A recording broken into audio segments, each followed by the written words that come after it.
Speak. Can we play Kahoot today? No Kahoot today. I got stuff I got you to do. We'll play Kahoot when I return.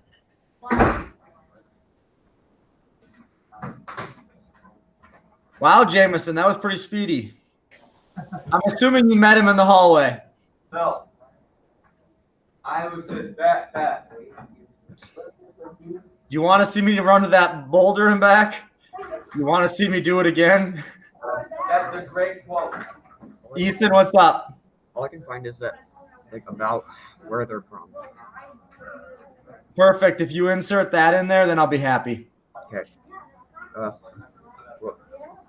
Well, I'll put that in, like, it's from. I already have, like, a website that is from also. Like, I found it on multiple websites. Okay.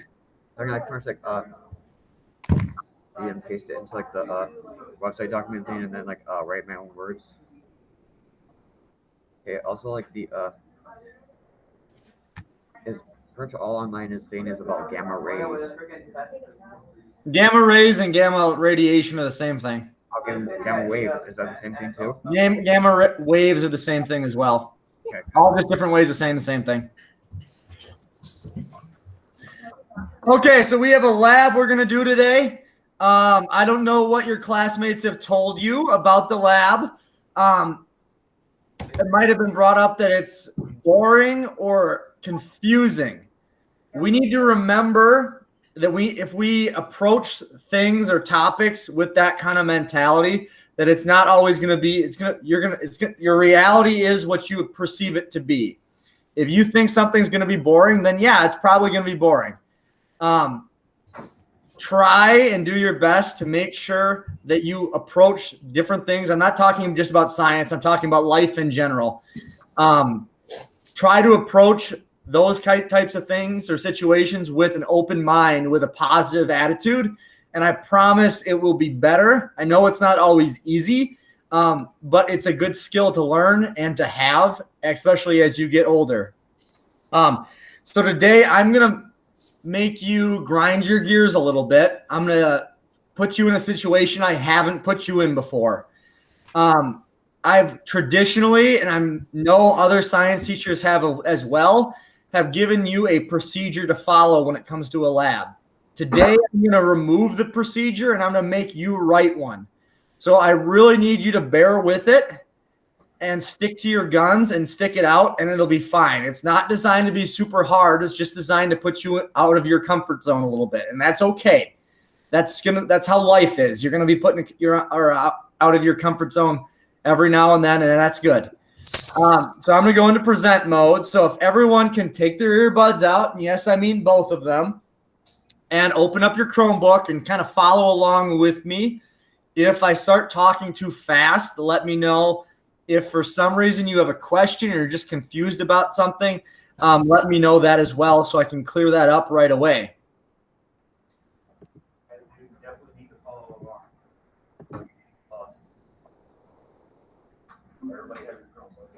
So my screen should start being shown here, so you should be able to see you. So you can wave yourself, everybody. So what you're going to do is you are going to go to Google Classroom just like we always do. You're going to click on classwork, and you're going to scroll down to week 7, Thursday, Conservation of Mass Lab. And when you click on it, you're going to see 4 different resources for you. And I'm going to talk about each one of those independently so that is not confusing to you about which resources you need to use. You are primarily going to be working in this Conservation of Mass Google Doc. So I'm going to open that up just so you can see it, but I'm going to come back to it in a second so you know exactly what you need to do. I am going to right now start with this Conservation of Mass Lab PDF. You're not going to do much in here. This is just kind of background information, and there's some items we need from it so we can actually do the pre-lab questions in the Google Doc. So in the background, have you ever watched burning logs in a fireplace? If you have, and I really, really hope that you've seen fire before, you might have noticed many large logs being burned into the hearth during an evening or at a bonfire. At the end of the night, nothing more than a pile of ash remains. The other substances produced were gases that went up the chimney. In this lab, your group, or in this case by yourself, because we're going to do this individually, will design an investigation to verify the law of conservation of mass. So what you're going to do is you need to create a way to prove the law of conservation of mass true. So I will have you create or make a lab that in a normal situation you would actually test. Because I'm not there and Miss Pollock is there, you're not going to actually test your lab, but you're still going to make one and set it up for me.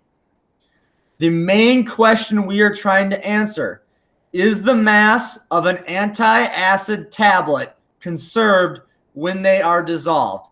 So if you do not know, an anti-acid tablet is a medication that you take when you have acid reflux or you have a very active stomach or you have an upset stomach.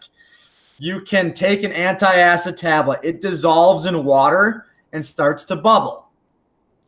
So what you need to do is, using an anti-acid tablet, you need to come up with a lab and design a lab. Not what I want this. And design a lab with the anti-acid tablet as your main material.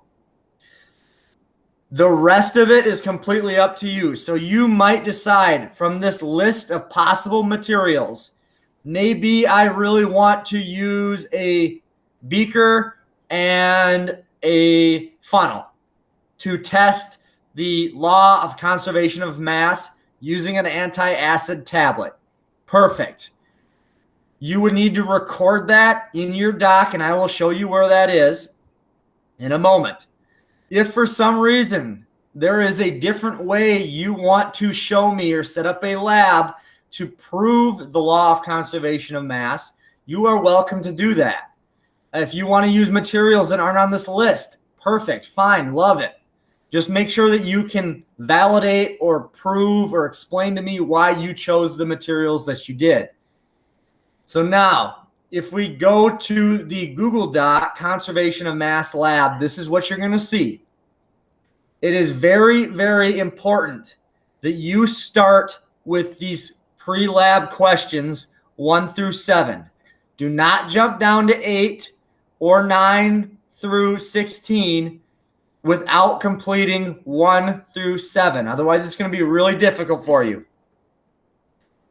So, number 1, you're just simply telling me what is the law of conservation of mass or the law of conservation of matter.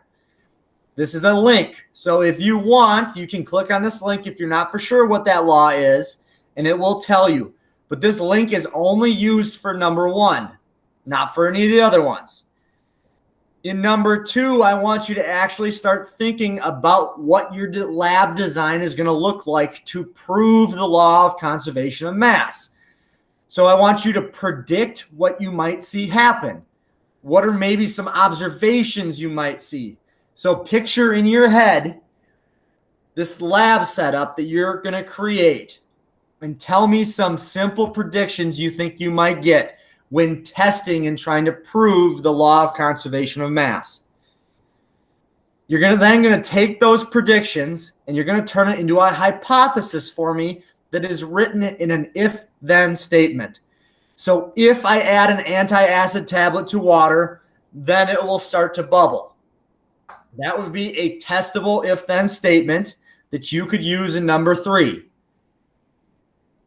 In number 4, you need to try and tell me, because this is going to keep coming up throughout the year, you need to try to identify in your lab that you're creating what is the independent variable, which is the variable that you directly change. So maybe if I make a paper airplane, maybe I keep changing the style of wing. That would be the independent variable. The dependent variable would be how far the airplane flies because I changed the shape of the wing. So you need to try to identify what those things are in this lab that you are going to create. Once you've got your hypothesis, your prediction, your independent variable, and your dependent variable, I want you to make me 6 simple steps that anybody off the street could come in, read, and then be able to produce or reproduce the lab that you are making. So it's really important here. Do not be vague. Be very specific about what you want done in each step. And that might include gather lab materials, all necessary lab materials. That might be set up scale. I don't know. Just be very specific about it. And I promise you can get way more than 6 steps. But 6 is all I'm asking for. In number 6, I want you to think about what materials are you going to need to run your lab. Do you need a beaker? Do you need a graduated cylinder? Do you need filter paper? Do you need fire for some reason? You tell me what those materials are. There's no right or wrong answer. I just want to know what you're going to use in your experiment to test the law of conservation of mass, because that's the goal. In 7, you're going to take number 5 and number 6, and you're just going to explain to me why your procedure is going to be useful for this experiment and why your materials you selected are needed. So just be able to explain why you selected your steps and the materials that you did. For your observations, so when you get down past number 7, you get to 8. There is a data table that has you record 4 observations. There's also a data table that you're going to record some masses for. To get that information, you are going to use this video demo conservation of matter. So you're going to open this up. It's a very, very short video. It's only like 3.5 minutes, but you're going to get your data for your observations and your masses from this video. If I was there, you would be running your own test that you created in steps 1 through 7. But because I'm gone and Miss Pollock is also gone today, it would just be too chaotic to do. So maybe down the road when I return, we can actually run your test to see how you did. But for today, you're just going to work on this demo conservation of matter video. So once you watch it, you should be able to get all 4 easy observations. Some might be very obvious. Some might not be so obvious. So whatever you see, I want you to record. In this data table here, we have trial number. You are only going to do 1 trial. So you're only going to fill out row 1. And that is because you are not going to be able to, there's only 1 trial in the video. If you were doing your own experiment, I would have you run that trial 2, 3, 4 times. But today we're only going to do 1. You're going to write down the mass before he does the reaction, and you're going to write down the mass after he does the reaction. Do not worry about percent error until you get down to the analyzer data and get to number 11. Once you've got both your observations and your data table, you can start working on analyzer data. In number 9, you're just going to basically talk about the observations you see. What happened when you mixed the 2 chemicals together, or the guy in the video mixed the 2 chemicals together. In number 10, you need to compare. What is the difference between the starting mass and the final mass? Is it big? Is there no difference at all? Tell me about that. You can be very specific. It could be a very short answer. I don't care. I just want you to think about the difference in mass. In number 11, you're going to go back up to the table, and this is where you're going to find that percent error. And if you get stuck on this math, or you're just not a great math person, then you can come talk to me when you get here, and I have a thing I can do for you to kind of help clear this up. So you're going to take the mass of the reactant, so whatever you put in this first box, minus the mass after the reaction, so whatever you ended up putting in this box. And then you're going to divide by the mass before the reaction again. and then you're going to multiply the whole thing by 100 to get a percent. Some of you, that may make sense right now. Some of you might that be a little bit confusing, and that's okay. When you get to 11, let me know, and I can help clear you up on that if you are confused. Number 12, you do not have to make a graph for me. We are only doing one trial, so there's not going to be enough data to graph. So you can cross number 12 off right now. Do not worry about it. 13, using the data you collected from the video, compare it to your own hypothesis. Was your hypothesis correct or was it incorrect? And tell me why you think that. And then 14 and 15, you're just going to conclude, look at your data, look and summarize what you saw. Number 16, you do not have to do because all of you are going to have the exact same data because you're all watching the same video. This, you should get pretty close to finishing this in class. If you finish early, and you are welcome to flex your time and go to a flex space if you finish this lab in class. Because the last 2 mods of this are physical science flex. If you are done with your you got to make sure that you're done with your project and then your any other missing assignments you might have before I let you leave. So make sure you check in with me before you do that. I will be up here like always. If you need anything from me, you can jump into the chat and send me something in the chat. You can email me, or you can just walk up to the computer and ask me a question directly. I would prefer that you don't just shout at me from where you're sitting because it's really hard to hear on the laptop just because it's a very old dinosaur and the microphone isn't very good. So please don't sit in silence. If you have a question or you're confused, come ask me so I can clarify it right away. If that's all that if there's no questions, then you can go ahead and use the rest of your time to work on this lab. This will be due, I think I have it set at Tuesday at the end of the day, I think. I'll check it, but then I'll let you know. But this will be graded. This will go in the grade book, so make sure you're working by yourself so that I can grade it appropriately.